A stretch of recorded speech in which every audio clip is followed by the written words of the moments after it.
नमस्कार दोस्तों, मैं हूँ लवनीश ठाकुर और आप सुन रहे हैं मुझे किताब कहे कहानी पर।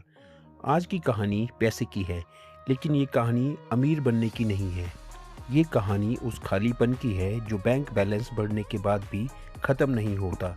ये कहानी उस डर की है जो इंसान को रात भर जगाए रखता है, भले ही उसके अकाउंट में लाखों रुपए पड़े हों।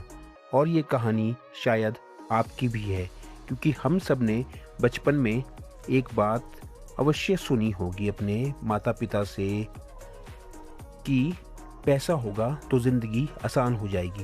लेकिन किसी ने हमें ये नहीं सिखाया कि पैसा इंसान के दिमाग के साथ क्या करता है। किसी ने नहीं बताया कि पैसा सिर्फ नोट नहीं होता, पैसा इमोशंस होता है, पैसा इनसिक्योरिटी होता है, पैसा ईगो भी होता है और कई बार पैसा इंसान की पूरी आइडेंटिटी बन जाता है। आज हम समझेंगे एक ऐसी किताब जिसने दुनिया भर में लाखों लोगों की सोच बदल दी, द साइकोलॉजी ऑफ मनी। लेकिन आज हम इसे समरी की तरह नहीं समझेंगे। आज हम इसे महसूस करेंगे एक सिनेमैटिक जर्नी की तरह, एक ऐसी कहानी जहां शायद आपको अपनी ही ज़िंदगी दिखाई दी। एक लड़का था, नाम मान लो राहुल। Middle class family. उसके पिता सुबह जल्दी उठकर काम पर जाते थे और देर रात थके हुए घर लौटते थे। राहुल ने बचपन से अपने घर में एक चीज़ हमेशा महसूस की थी, टेंशन। कभी स्कूल फीस की टेंशन, कभी बिजली के बिल की टेंशन, कभी घर के खर्चों की टेंशन। उसने कई बार अपनी माँ को रात में चुपचाप हिसाब लगाते देखा था, एक हाथ में डायरी, दूसरे हाथ में कैलकुलेटर और आंखों में डर। वो डर जो सिर्फ मिडिल क्लास समझ सकता है। उस दिन राहुल बहुत छोटा था, लेकिन उसके अंदर एक फैसला जन्म ले चुका था। मुझे बहुत पैसा कमाना है ताकि एक दिन मेरे घर में डर ना हो बल्कि सुकून हो। धीरे धीरे राहुल बड़ा हुआ, कॉलेज गया, जॉब मिली और फिर शुरू हुई वो दौड़ जिसमें आज पूरी दुनिया भाग रही है। मोर मनी, मोर सक्सेस, मोर स्टेटस। सुबह उठते ही लैपटॉप, रात तक काम। बाकी लोग वीकेंड्स एंजॉय करते थे, लेकिन राहुल एक्स्ट्रा वर्क करता था क्योंकि उसे लगता था अगर वह रुक गया तो ज़िंदगी उसका पीछे छोड़ देगी। और दोस्तों, यहीं पर ज़िंदगी का सबसे डेंजरस ट्रैप शुरू होता है। हमें लगता है अगर हम पैसा नहीं कमाएंगे, काम नहीं करेंगे, तो हम ज़िंदगी में बहुत पीछे छूट जाएंगे। जब इंसान पैसा कमाना शुरू नहीं करता बल्कि पैसे के पीछे भागना शुरू कर देता है, तो यही होता है जब हम यही सोचते रहते हैं कि पैसा कमा तो रहे हैं लेकिन ये कम है, तो हम क्या करते हैं, पैसे के पीछे भागना शुरू कर देते हैं। और फिर कुछ साल बाद राहुल के पास अच्छी सैलरी थी, नई कार भी थी, महंगे कपड़े थे, इंस्टाग्राम पर परफेक्ट लाइफ थी। लोग कहते थे भाई तू तो सेट हो गया, लेकिन कोई उसके अंदर नहीं देख पा रहा था। रात को वह घंटों जागता रहता था। क्यों? क्योंकि अब उसे पैसों की कमी का डर नहीं था, अब उसे पैसे खोने का डर था। और यही किताब की सबसे पेनफुल ट्रूथ है, money doesn't change your lifestyle, it changes your fears. पहले राहुल सोचता था काश मेरे पास पैसा होता, अब वह सोचता है अगर ये सब चला गया तो। दोस्तों, गरीबी डर देती है, लेकिन कई बार वेल्थ भी इंसान को मेंटली चैन नहीं देती, क्योंकि इंसान की प्रॉब्लम्स ख़त्म नहीं होती बल्कि उनका आकार, उनका दायरा बढ़ जाता है, बदल जाता है। एक रात राहुल बालकनी में बैठा था। पूरा शहर सो चुका था, लेकिन उसका दिमाग नहीं। उसने अपने फ़ोन में बैंक बैलेंस देखा, सब ठीक था, फिर भी अंदर खालीपन था। और पहली बार उसने खुद से पूछा, मैं आखिर भाग किस चीज़ के पीछे रहा हूँ।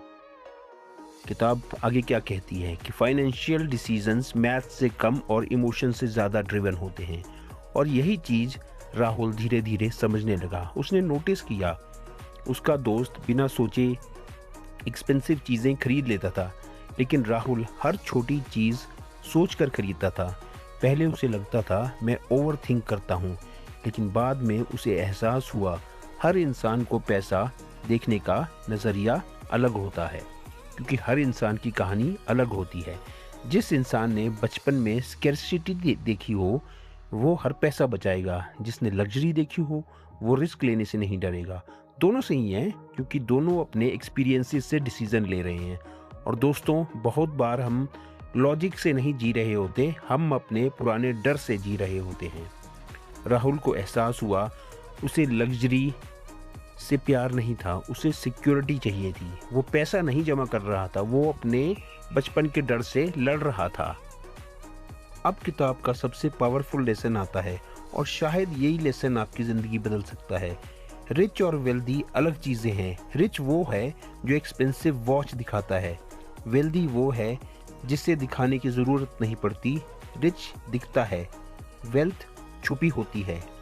बैंक अकाउंट्स में, इन्वेस्टमेंट्स में, फ्रीडम में और सबसे ज़्यादा पीस ऑफ माइंड में।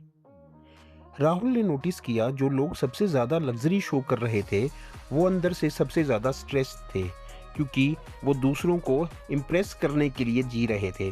और यही मॉडर्न वर्ल्ड का सबसे बड़ा इल्यूजन है। लोग अमीर इसलिए नहीं बनना चाहते ताकि वो कंफर्टेबल लाइफ जी सकें। लोग अमीर इसलिए बनना चाहते हैं ताकि लोग उन्हें रिस्पेक्ट करें। लेकिन आयरनी देखो, रिस्पेक्ट एक्सपेंसिव शूज से नहीं मिलती, रिस्पेक्ट कैरेक्टर से मिलती है। उस दिन राहुल ने पहली बार कंपैरिजन बंद किया और उसी दिन उसकी ज़िंदगी बदलनी शुरू हो गई।